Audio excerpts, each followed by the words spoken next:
My name's Dr. Paul Brewerton, the Strengths Guy, Doctor of Psychology and Chair and Founder of Strengthscope. I podcast each week just as you're getting your head back into work mode to give you a positive, strengths-based boost into your week ahead. My podcasts are packed full of tips and tools to help you get the best out of your working week. I hope you enjoy this week's podcast.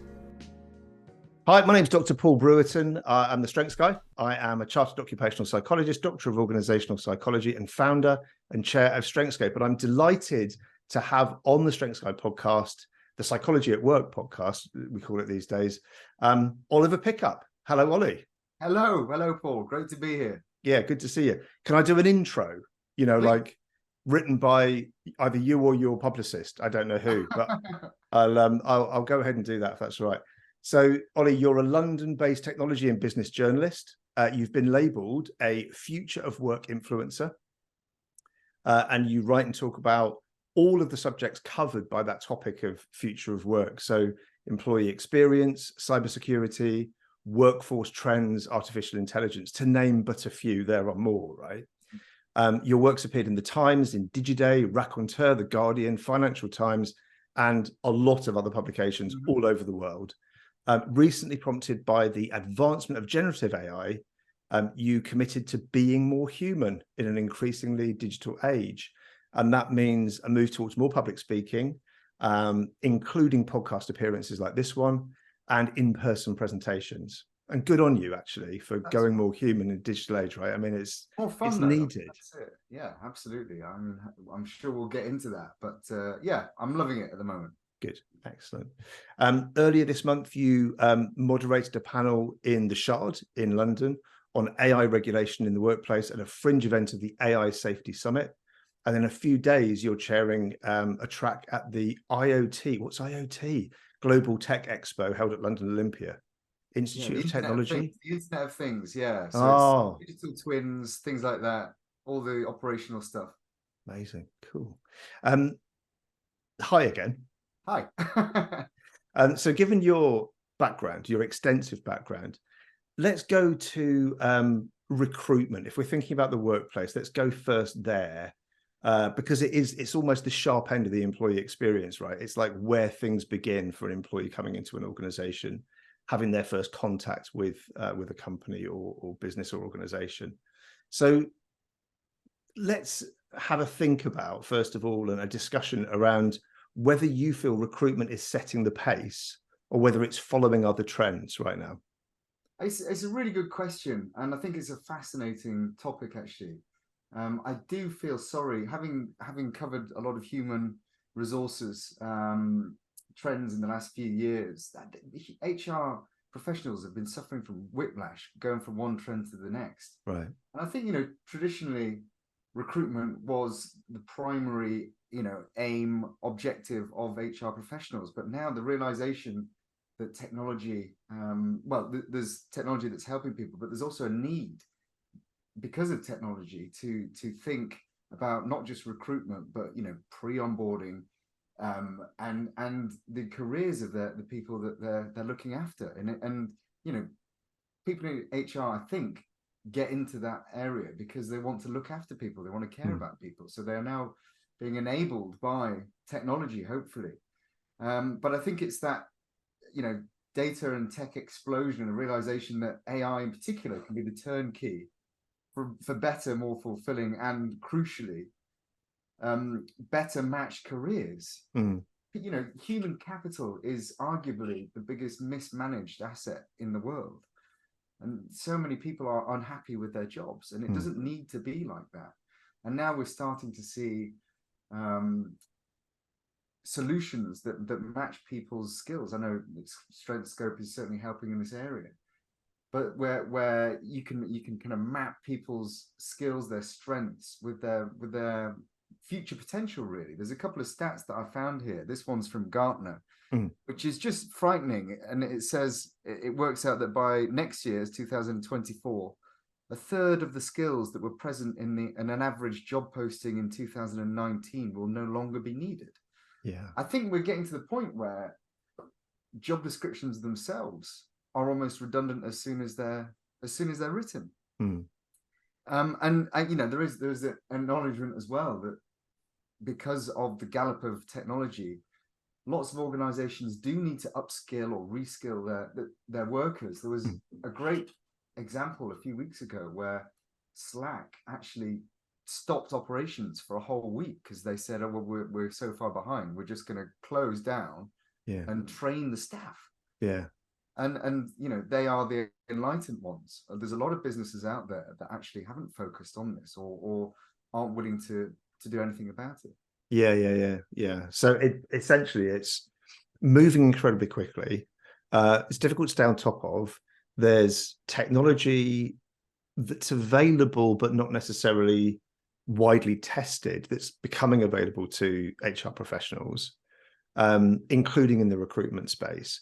I guess, I mean, and it's the same in many professions, and HR is no different, but because, as you say, HR pros joined the profession because they wanted to look after people, there's that additional responsibility, that weight of duty of care, for people in the organization that must weigh heavy on HR, does weigh heavy on HR's shoulders. And I suppose ups the ante in terms of making the right choices from a technology point of view, whether it is in recruitment or, onboarding into talent management when people are within the organization as well. Are there any technologies that you've kind of come across, recently that you thought actually that could be useful? That looks like it's got promise and it is going to help? Because what you just described, right? That job description's kind of melting away, or perhaps in certain industries or certain areas becoming less relevant, potentially across every role. That, I think, to most HR professionals will sound really quite frightening, because, that creating structure to enable people to feel certain and safe in their work environments, I think, is part and parcel of the HR pros role. So, what are the technologies that will help, enable HR professionals to continue to do their roles really effectively? Yeah, I think it's a great question, and I think part of the problem is, part of the fear or anxiety is because they've been thrown around with the various trends we've had. The great resignation, quiet quitting, loud quitting. On TikTok, there was quick talk. And I don't know if your listeners will have heard of this one, but and it makes me feel really old, but live quitting, on social media, saying to their manager where to stick it and why. And that to me seems absolutely crazy. But this is the world we live in. And I think because of all that, there is a great anxiety, and there's a huge amount of products on the market for HR professionals. I will mention WorkHuman because I think they're doing some really good stuff. Their big selling point is recognizing what staff do. And I think, because of the pandemic, it spurred hybrid working, remote working. And I think there's a sense that actually HR professionals and managers as well just couldn't, keep in touch with people as well as they could before, possibly. And I think that connection, that human connection, has never been more important. That support. And so there was a LinkedIn stat that said, if you recognize someone's work in an authentic way 4 times a year, then that person has, I think it's 96% chance of remaining with the company. Brilliant. Such sort of simple stuff like that can really help enable both managers and HR professionals, and elevate the HR professional to someone who really can manage someone's career and help with that internal movement, and really motivate people, rather than just, I don't know, thinking that it's very, I don't know, easy to, people will come and go. The labor market's really tight. There's a need for, there's many skill gaps, particularly in technology roles. So there is a great need to really focus on reskilling, upskilling, motivating people. And I think a lot of it is down to that recognition piece, actually. Nice. Giving the managers in particular the tools to know when to recognize someone's work. I feel very sorry for squeezed managers. They're getting pressure from above and below. So anything that can help them will help. There's loads of really great, interesting solutions coming on the market now. lots of gamification as well, which Yeah. helps. And I think it's down to the HR professionals to really present the business case to the board to allow them to make life easier. It's a win-win here, because you want to know, the company wants to know what the guys, what the employees are feeling or wanting, whether that's anonymous pulse surveys or whatever. That's how you build the culture, so you can kind of build it from the inside out. So hopefully, that it's often said that people are our greatest asset. Now is the time for companies to really show that by backing the HR people. Yeah, agree. Coming back to recruitment for a second, at the Safety Summit Fringe, topics like robo hiring and firing were quite prominent. So what does that bring to the workplace? Given the context we were just discussing and the challenges facing HR folk. Well, I think this is it. I think it builds on that point around there being so many products for HR to grapple with. That there seems to be a almost obsession with AI and data, and I think the AI Safety Summit at Bletchley Park focused on the frontier AI, which is kind of existential stuff, and it didn't really get into the here and now and the nitty-gritty of the workplace, which is what the Fringe event that I moderated was more about. And there was great, particularly for the gig worker, particularly for gig workers, people in the gig economy, delivery drivers, taxi drivers. There seems to be a greater need for them to hit deadlines, deliver a certain number of parcels a day, and you get these horror stories of people finding bottles of urine where the taxi driver's not actually been able to go to the loo because he or she, well, probably he, has got to go to the next person to pick up. And you see it with delivery drivers now. They're just sort of dumping their vans on the road, and if they don't hit these targets, then they're just expendable, and they think someone else will come in, and it's not healthy. It's so this idea of robo firing is quite alarming, and I think there is a recognition that no one person is the same. If you sort of build your model to an average person, it may be that it doesn't cater for someone who isn't as quick, or it's the same with I was chatting to my postman about this the other day, and because it came up actually at this Safety Summit Fringe event, about how Royal Mail have used AI to calculate people's best routes, and the posties themselves say, well, actually, no, I know that this is the best route. And my postman said to adhere to the route that's suggested to him, he has to ditch his sort of trolley, and it doesn't take into account that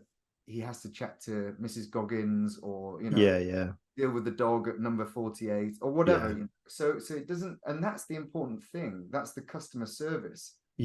Postman wants to provide, and that's what they get out of their jobs as well. And the fact that someone at the top who doesn't talk to the postman or women and thinks that they know best because this is what the data says is actually quite alarming, and it creates this sort of disconnect. It creates this them and us, and AI and data is in the middle, and that needs to be looked at. It's really interesting, and it's really hard to see how that's going to happen, but it has to happen. And I agree with you. I think there'll be a swing back.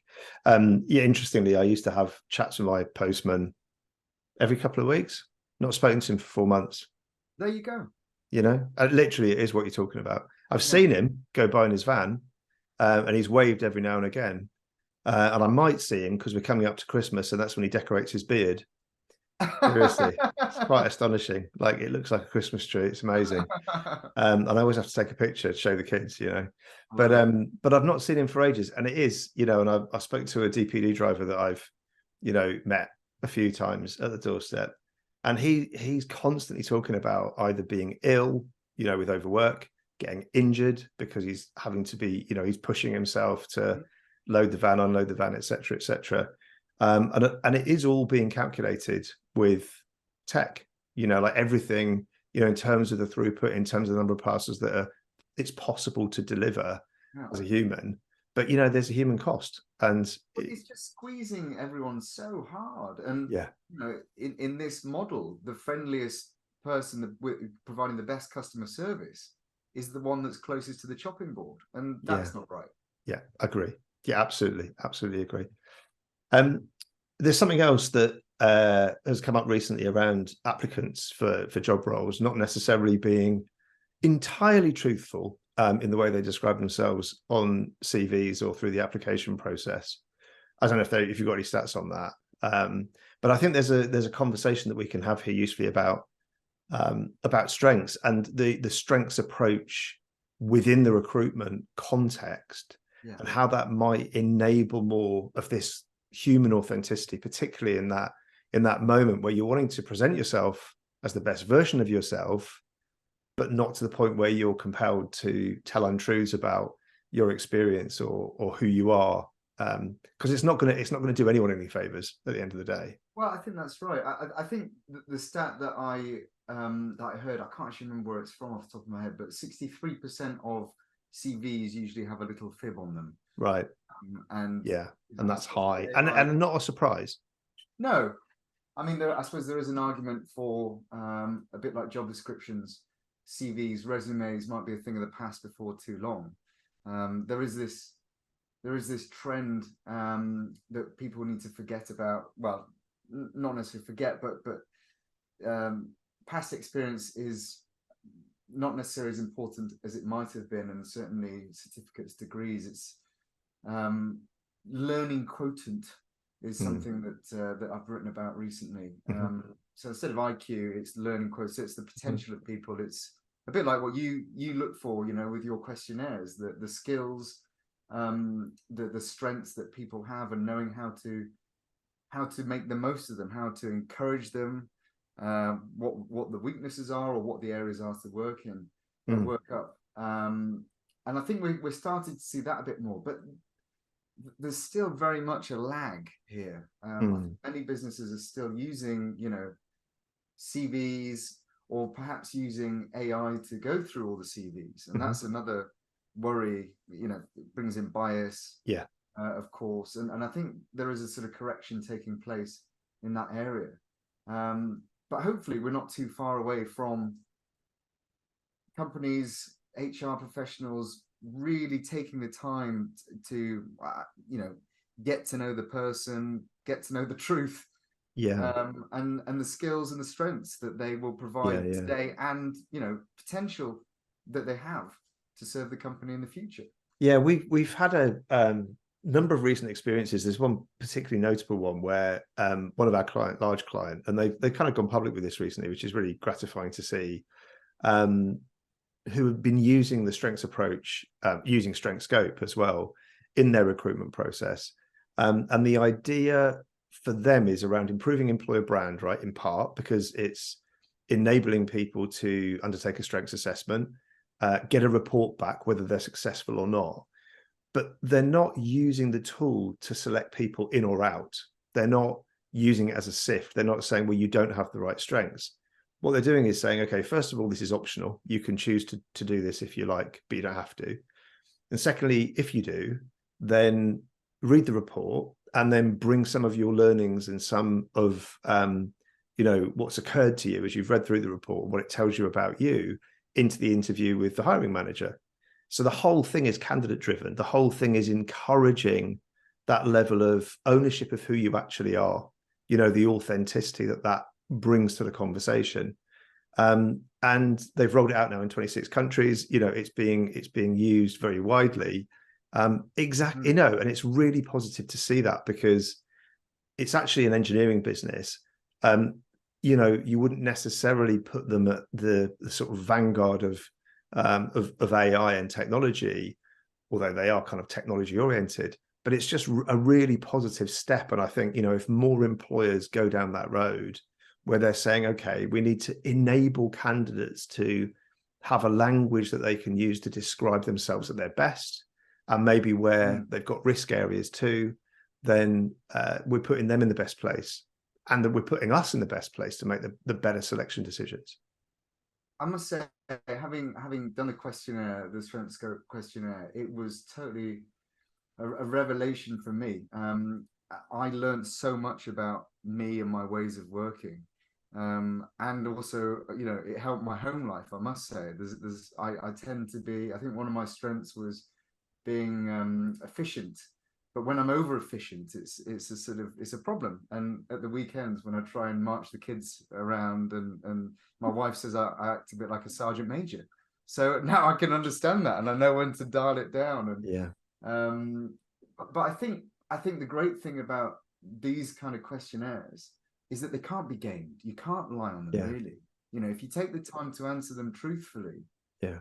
because you're interested in the result, and you should be, Yeah. in the findings, then it's not in your interest to pretend you're something that you're not. So Yeah. going back to the point about the CVs, I think this is why I'm hopeful that more companies will realize that this is the kind of future. Yeah. Yeah, absolutely. Yeah, I completely agree with you.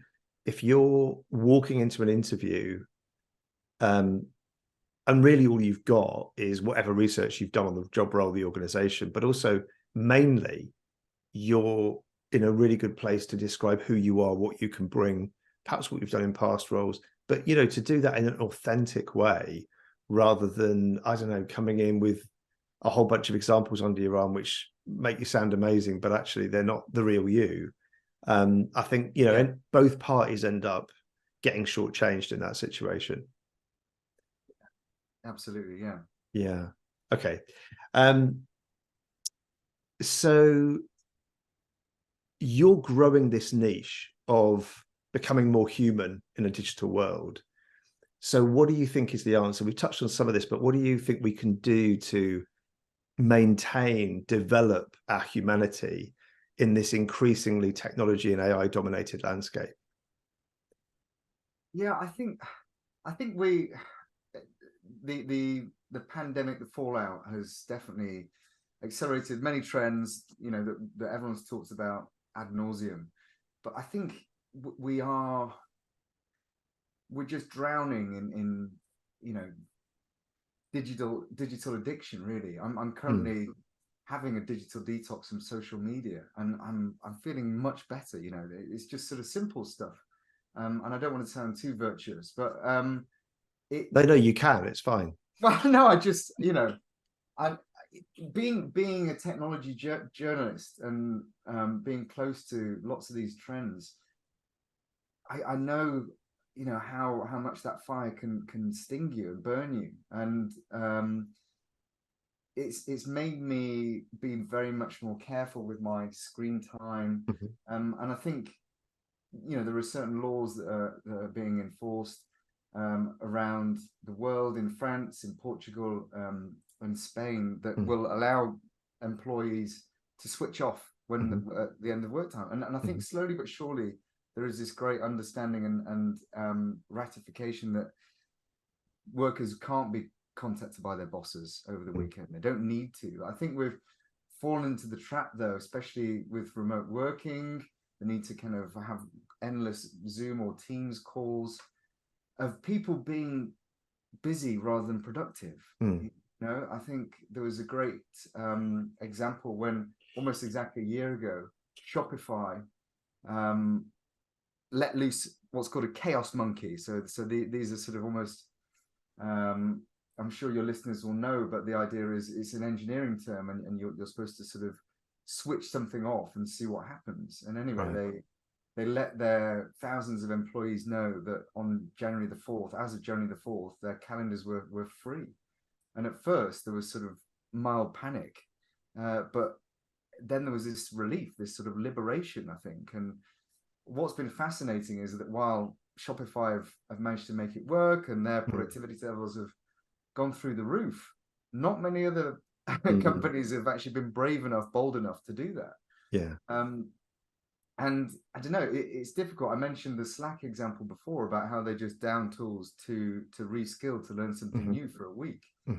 I think it might get to that point where lots of other businesses pull up the handbrake and say, right, again, as a tech journalist, I write a lot about generative AI, and I'm mostly known for my writing, and I'm well aware that the way things are, generative AI will be coming from my writing.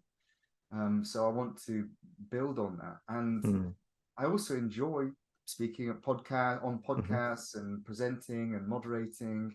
I get a real thrill out of it. I think there is a need for people to connect face to face, preferably.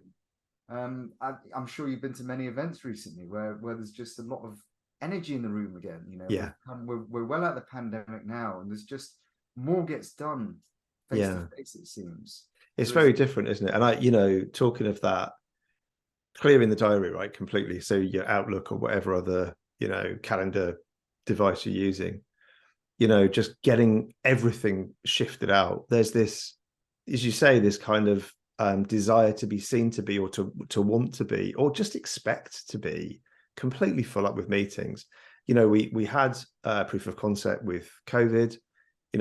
We now know how to use technology to enable those meetings to happen. But I think one of the downsides is that we can now do meetings in 15-minute chunks, or half an hour, 1 hour, or really long, and they're on technology as well. I was at a 3-hour training course the other day that was online. There was like 50 people on there. There wasn't even a break, and I was thinking, what?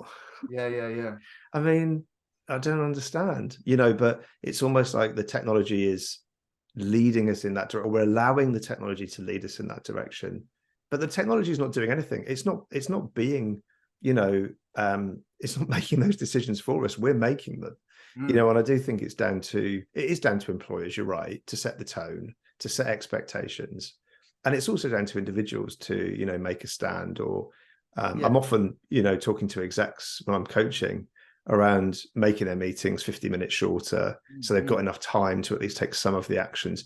In some cases, in some meetings, actually undertaking the actions during the meeting and legitimizing that as a way of using the last 10 minutes of the meeting, just get some of the stuff done, right? So you've got to run at it. I think there's different ways around it. But yeah, rather than just kind of blaming the technology and, it's just the way the world is right now, not necessarily. Well, I think comments like Elon Musk's at the AI Safety Summit around, before too long, AI will mean that no one has to work, don't necessarily help here. I mean, if you think about the people that have been on strike over the last year or so, teachers, nurses, doctors, train drivers, postmen, they are the frontline workers that we need, our society for the smooth running of our society. And they feel underpaid. They're worried about technology, all of them. And I really worry that we're going to get this, two-tier workforce, and we've got to be very careful about that. I don't think there's an easy answer there, but we can talk about the 4-day week. We can talk about hybrid working. Those guys that I've just mentioned, it is quite hard for them to do any of that. And and they are the ones that need that human connection. They will be so pivotal to whatever future we're going to live in. So yeah, that's a really difficult one to answer, isn't it? Yeah. And I feel like, in this conversation, we're leaving with more questions than we've provided answers. I think that's just how it is. It feels like what we need to do, each of us individually and as employers and as HR professionals as well, is just to commit to a more human workplace, whatever that means. That's right. And I think I was going to say, we on Thursday nights, we would bang our pots outside during the pandemic for the hard working. I'd like to think that if, according to Elon Musk, AI is going to help with lots of jobs, there will be a greater appreciation for those frontline workers, and they will be better remunerated. Because as I say, they're always essential, but they're going to be increasingly essential. People are living longer. We need more care there. I mean, these are the sort of things that AI can't do. They can't tend to a sick patient, Yeah, exactly. Give you the prognosis, but they can't actually hold someone's hand and bring them food or whatever. Yeah, exactly right. Thank you. So I'm just wondering where best to point people if they want to get in touch with you, if they want to follow you, if they want to read any of the articles which you will continue to write, because it will be a very long time before any technology is able to emulate your style. That's very kind of me to say so. I think what I enjoy, I've got 2 young kids, and so there's a vested interest of understanding technology trends, workplace trends, to help them and me understand how best to prepare them for tomorrow. I think hopefully most of the articles that I write for the publications that you mentioned before do bring that human element. I think it's always important to keep that person at the center. But I've got a website, oliverpickup.com. I'm also, well, maybe or maybe not, I'll be on Instagram come December, but I'm on LinkedIn as well, Oliver Pickup on LinkedIn. Yeah. So they're the best two places to get hold of me. I'm, always open to collaboration, as is evidenced here. So I'm very grateful for the opportunity to speak to you, Paul. So thank you. Brilliant. Thank you, Ollie. I really appreciate you taking the time. It'd be great to continue the conversation. I know we will offline. It'd be great to do it online sometime as well, and do this again. Or maybe if there's another opportunity to collaborate, I'm sure we will. But for now, thank you so much. I really appreciate it. And you've given your contact details, so all good. I think we'll bring it to a close there. Lovely. Thank you very much. Brilliant. Thanks.